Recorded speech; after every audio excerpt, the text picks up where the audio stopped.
And welcome to another episode of 50 Shades in Grey. This is part 2 of a collaboration that I did with Part2 Book Club. Hope you enjoyed part 1. If you haven't watched part 1 yet, please go and watch part 1. And I hope you enjoy part 2. If you're not subscribed, subscribe below. And look forward to hearing your comments. So we are, in fact, a book club. I mean, heavily disguised book club, but we are. I know, yeah. It seems certain genres of books as well for you guys. I have noticed a sort of a theme running through. Oh, yeah. They're very sexual based, aren't they? A lot of your books. Romance. One more than that. Okay.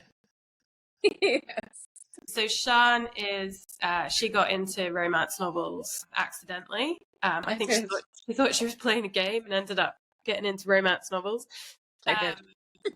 And we, as part of, trying to find a connection point in our 40s, and we decided to give romance a go. The other three of us who had never picked up outside of a couple of Danielle Steele books. But have you ever read a nice romance book, and would you? Do you want a recommendation? Sian can give you one. Oh. Has it got werewolves and vampires in it? I've heard they're good, aren't they? Yes. Well, yeah, sure, I've got plenty of those. No, I can't say I have read any. I love a rom-com. I'm more of a film guy. I do love a rom-com, but I haven't actually read any romance novels. Oh, I've got rom-com books as well. You just can send you a list. Do you know what it is? I'm not. I love the thought of sitting down and reading a book. I really do. It looks cool. I can't do it. I'm bored literally after 2 minutes. Like I start reading it thinking, this is good. And then as I'm reading it, I'm thinking about something else. And then I'm not bored. And even if it's something I'm interested in, actually, unless it's sort of like instructions to something that I'm learning how to do something or how to build something or how to, I can do that. I can't read a whole book. What's your favourite book then? Do you have a favorite? Winnie the Pooh, easy. Why did I think you were going to say? Love Winnie the Pooh. That's the best answer I've ever heard. Yeah. Everything you want to know about life is in Winnie the Pooh, let me tell you. It's life, investing, it's all in Winnie the Pooh. It's all in there. Yeah. It is. I've got a Winnie the Pooh for investors book. It's such a complex, great story about life, Winnie the Pooh. Honestly. I love it. It's not just about figures. It's brilliant. Yeah. And it covers mental health. Eeyore's obviously got depression. It covers friendship. It covers loss. I love that you said that. Most unexpected ever. Yeah. My favourite book, now you've said that. Yeah. Have you seen Zara, have you seen the film about A.A. Milne as well? Yes. Yeah.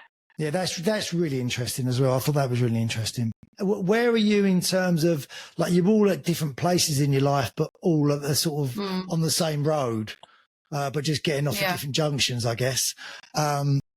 So how about for you guys? What's your next biggest fear? Ooh. I know mine. Well, I'll go first because my eldest is about to go. Well, she's not about to, but when they're going into that secondary school phase, into their teenage years, that's where my big fear is of two girls turning around and being completely, completely. Yeah. They're going from "I really love you, mummy. I want you. I need you. You're the best thing on earth" to then in my mind I'm thinking they might just turn into these mean girls that don't want me. Paranoia coming from God knows where. But that's my big fear. And then the other one, along with Sarah, is to lose that youthfulness. So we're trying to just go out all the time, say don't want to lose that youthfulness and just love of the silly things. Go on, fear, Zara, fear.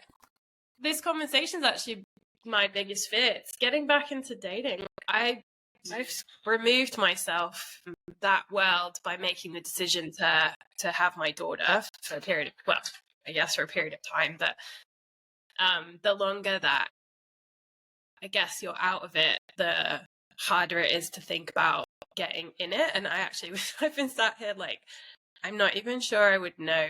And the other thing was, we were out the other day and apparently, and I wasn't aware of it, this guy was hitting on me. And my brother had to point it out to me.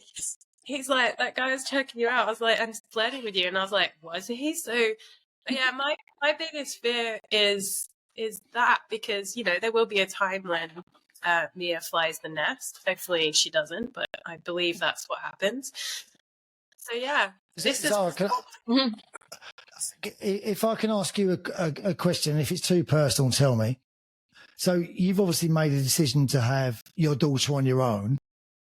Would you consider having someone to do it with you now, or would you not want to relinquish that control? Oh, wow. Deep. I reckon, so I think more recently, so my answer 6 months ago would have been, I'm not ready to relinquish the control. I actually like that I make all the decisions. I don't have to control anyone. In the last 6 months, as she's started to come into herself, and, you know, everyone always says the newborn stage is hard. That's not hard.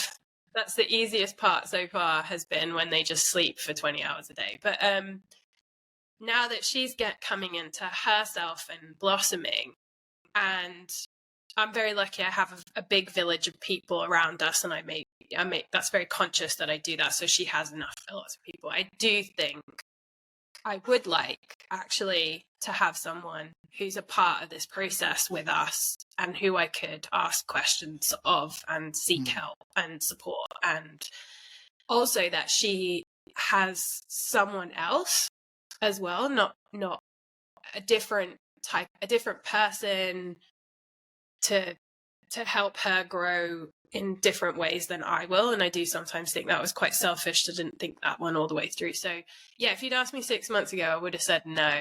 Today, I'm probably a lot more open to it, to be honest with you. It's a good I think that's probably the first step towards going where you're going. Then is just being open to something, and that's probably why you didn't realise the guy was hitting on you, because when you're not open to stuff, you don't notice it. But as you sort of that openness becomes more familiar to you, I think you'll probably be more aware of it. Hopefully, I was pretty rubbish at the dating game anyway beforehand. So now I've been out of it for a while. I'm going to be the world's worst. But yeah, that's me. Sarah, What biggest fear? What going forward? Your next biggest fear. My next biggest fear. I think it's very unknown. I think the next sort of, you know, my eldest is going off to secondary school in September. I feel like I've got a decent grasp on primary school, given I've got 3 in it at the moment. I've got no idea. I remember it, and I just remember it being quite scary. And I think, like, he's so lovely, and the relationship's changed. Like, you guys see it, don't you? When I'm with Ted now, like, the relationship's changed massively to how it was. And yeah, I think he's 12, guys, 12, and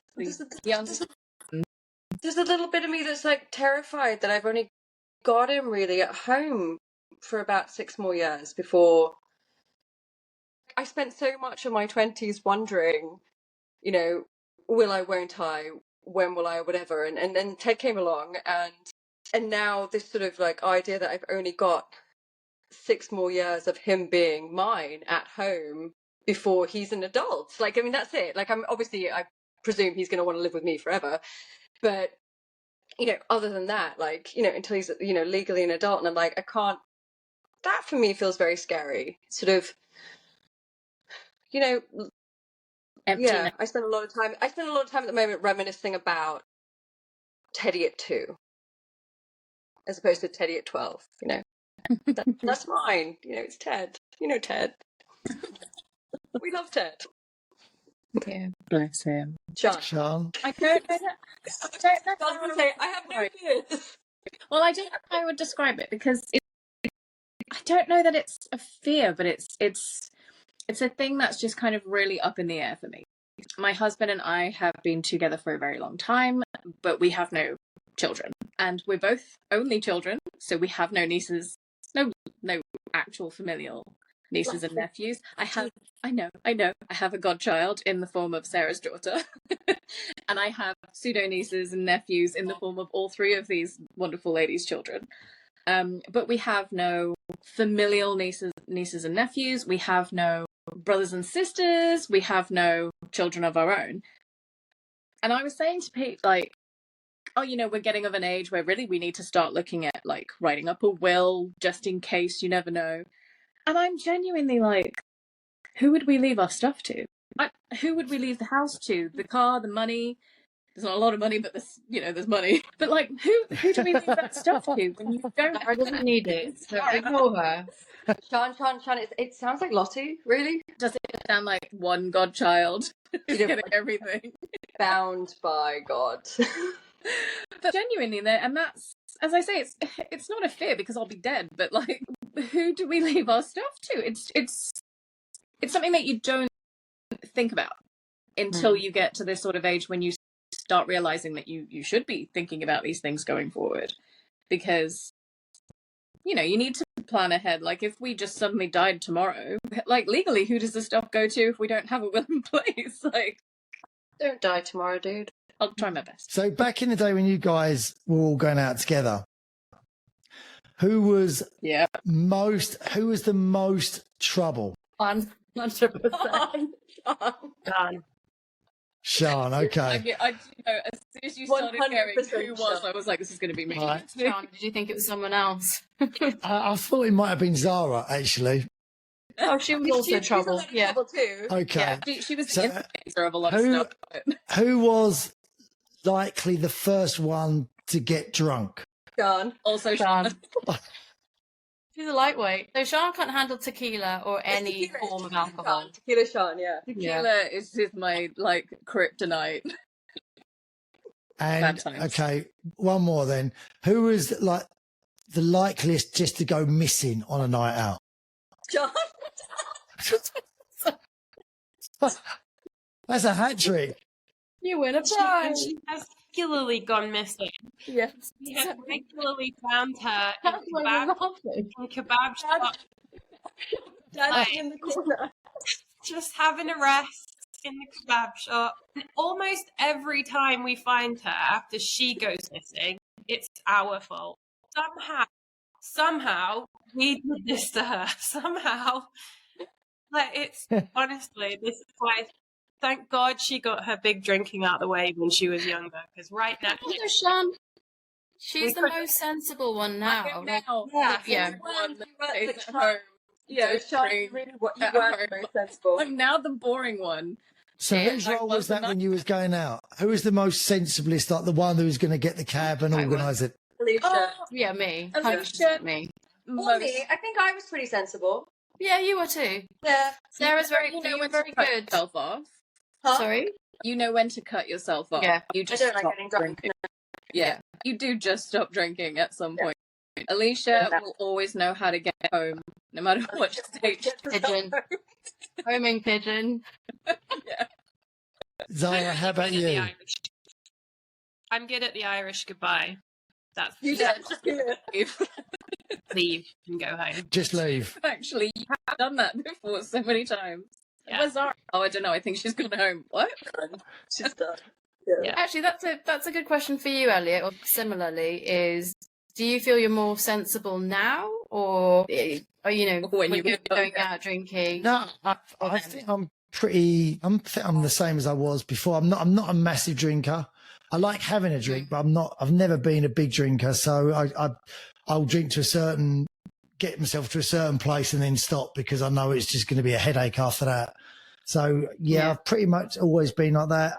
I've always been sort of the same, I think, right the way through. Still love going out, like you guys say. I still love going out. I love going to clubs. Not that I do it now because I don't think you feel like you belong in clubs anymore, which is a real shame because I still love listening to music and dancing and doing all those things. But you kind of just feel like it's wrong because you feel like you shouldn't be doing it. Yeah. Almost. It's a shame really because you feel like that's for younger people, but it's not. It should be for everyone. But you just get made to feel like you guys were saying like you're too old to do it now. Yeah. Yeah. We were, I don't know if you heard Jamie Lee Curtis. She said that she doesn't understand why artists don't do like matinee concerts. Yes.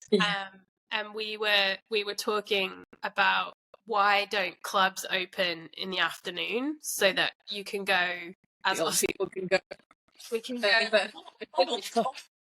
I want to go in the afternoon. No, exactly. In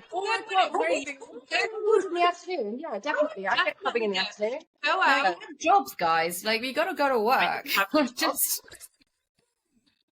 when we You go out, you have your lovely lunch with your mates, you have a few glasses of wine, you get a bit tipsy, you kind of want a little dance, but it's a bit too early. If there was a club and it was like you went in and it had a cool DJ and you could carry on drinking your delightful Chardonnay and it didn't smell like wee and The Chardonnay or the place you were going to? and you're home by 8. yeah.